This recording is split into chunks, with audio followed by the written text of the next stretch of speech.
Good morning, student. And here today we will discuss again the formation of ionic compound.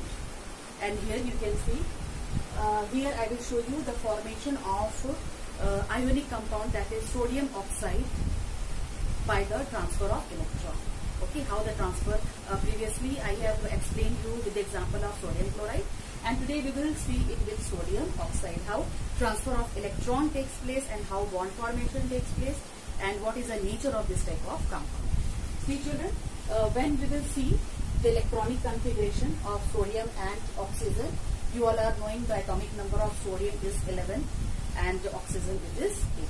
Sodium atomic number is 11 and for oxygen it is 8. And when we will do the electronic configuration, it will be 281 and for oxygen it will be 26.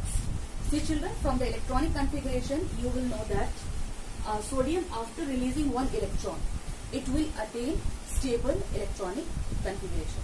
It will have a stable configuration because we are knowing according to octet rule, when the atom have 8 electron in the valence shell, then it will be highly stable. And in case of oxygen children, you can see oxygen in its valence shell means last shell. In valence shell it have 6 electron. Means from somewhere if it will gain 2 electron, then it will become 8. When it will gain 2 electron, so 6 plus 2 it will become 8. And if oxygen atom have 8 electron in its valence shell, then it will be stable. So here the transfer of electron will take place and it will be like this. Sodium children, sodium you can see sodium is donating one electron from its valence shell. Here you can see 1 electron. So here you can see in the question sodium oxide, it is Na2O, means 2 sodiums are there. So 2 sodium are donating a electron, 1 electron. 1 sodium is donating and another sodium is donating 1 electron. Now here you can see this one electron is gained by oxygen. As a result, see 1, 2, 3, 4, 5, 6 and plus 1 electron 7 plus 1 electron 8.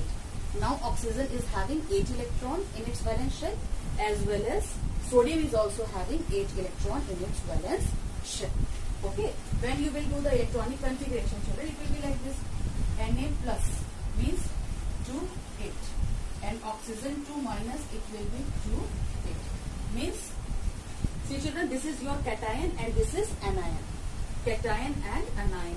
It has lost its 1 electron, so it is 2, 8. And oxygen, it has gained 2 electron, so it will become 2, 8. Okay. Now, in ionic form, I have written this is Na plus and this is oxygen 2 minus. Okay. Now see, 2 sodium, here at the base I have written 2 because 2 sodiums are there. Okay, and these both sodium are releasing its 1 electron from its valence shell. And here oxygen is gaining 2 electron from both sodium. That's why it is 2 minus. Because it is gaining 2 electron, 2 minus. Okay, and here each sodium, 2 sodiums are there and both sodium is releasing its 1 electron, so it is Na plus. You can see both are present in ionic form. One is, this is cation and this is anion. Children, a cation is formed by loss of electron and anion is formed by gain of electron. Always remember that cation, loss of electron, anion, gain of electron. Now see, why our ionic compounds are usually hard? See children, usually these ionic compounds, their nature is that they are very hard. Why they are hard? They are rigid. Why? Because you can see here the bond formed between this sodium and oxide, it is very strong. Or you can say any another like sodium chloride, magnesium chloride. Here the bond formed between ions. The bond formation is taking place between ions, cation and anion. And this force is known as electrostatic force of attraction. And because this electrostatic force of attraction is very strong, strong bonding is there. As a result of that, they are very hard. Okay, so the answer will be because a strong force of attraction exists between the ions. Now see, how is it that ionic compound in solid state do not conduct electricity, but they do so when in molten state? See children, when these ionic compounds like sodium chloride, magnesium chloride, when they are present in molten state, okay, or in aqueous form means when we will dissolve it in water, and molten form means when it is melted. Okay, so in both the cases, in molten form as well as in aqueous form, they conduct electricity. They conduct electricity because in aqueous form or in molten form, the ions are free to move. Okay children, conduction of electricity will take place when there will be a movement of charge, and these ions are the carrier of charge. So these ions are free to move, and when these ions are free to move, then the conduction of electricity will take place. But in case of solid state, in solid state the ions are very tightly packed. The strong force of attraction is present between ionic compound when they are present in solid state.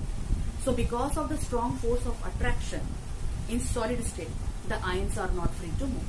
As ions are not free to move, then who will carry the charge?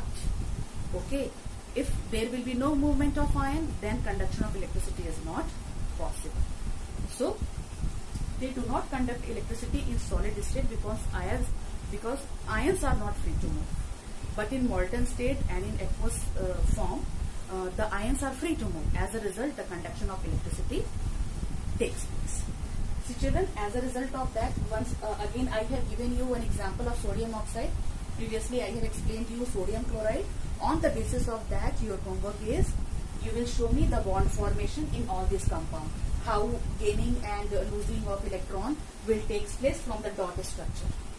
Okay, this is a dot structure, and with the help of dot structure, you will explain how bond formation will take place in between magnesium chloride, calcium chloride and potassium chloride. Okay, as well as you have to write down 4 properties of ionic compound. 4 properties means its physical state, electricity, how they conduct electricity, okay, solubility, their nature. You have to include all these and write 4 properties of ionic compound.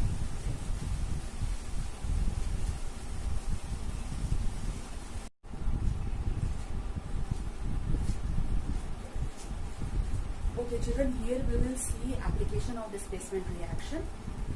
See, state which of the following chemical reaction will take place or not. I have given you a set of 3 examples, and here it is asked that whether the chemical reaction is feasible or not, whether the chemical reaction will take place or not. Okay, give reason, and also we have to give authentic reason also, that why the reaction is taking place or why not the reaction is not taking place. See children, first reaction, zinc, when it is treated with a solution of copper salt, that is copper sulfate. When zinc rod is dipped in a solution of copper sulfate, then it forms zinc sulfate plus copper salt. So we have to identify that whether reaction is feasible or not, whether the reaction will take place or not. So here we have to see reactivity series.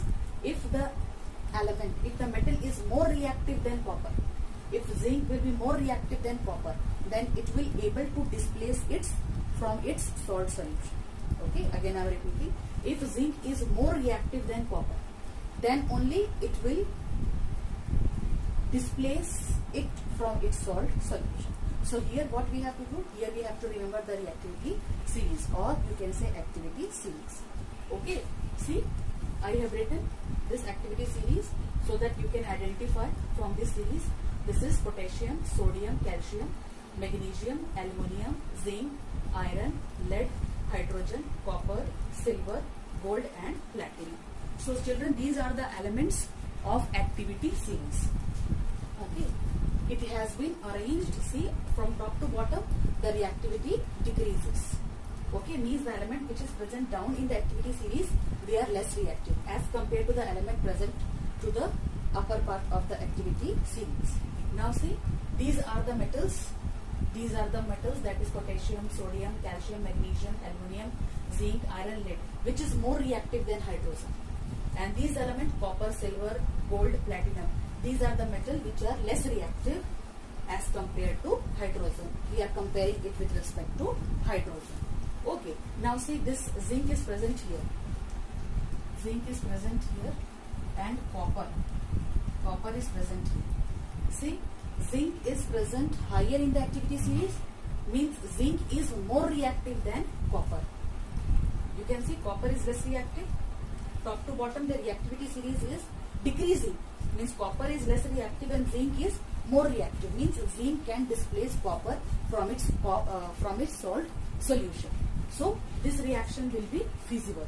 This reaction will continue, this reaction will take place because zinc is more reactive as compared to copper. From how we calculate? From this reactivity series. So this reaction will take place. Why? The reason is that because zinc is present higher in the activity series, zinc is more reactive as compared to copper. So it can displace copper from its salt solution. This is a salt solution. Okay. Now see iron when it is treated with zinc sulfate. When iron strip is dipped in zinc sulfate solution, it forms ferrous sulfate with zinc. So how we can say that the reaction is possible or not? Now see,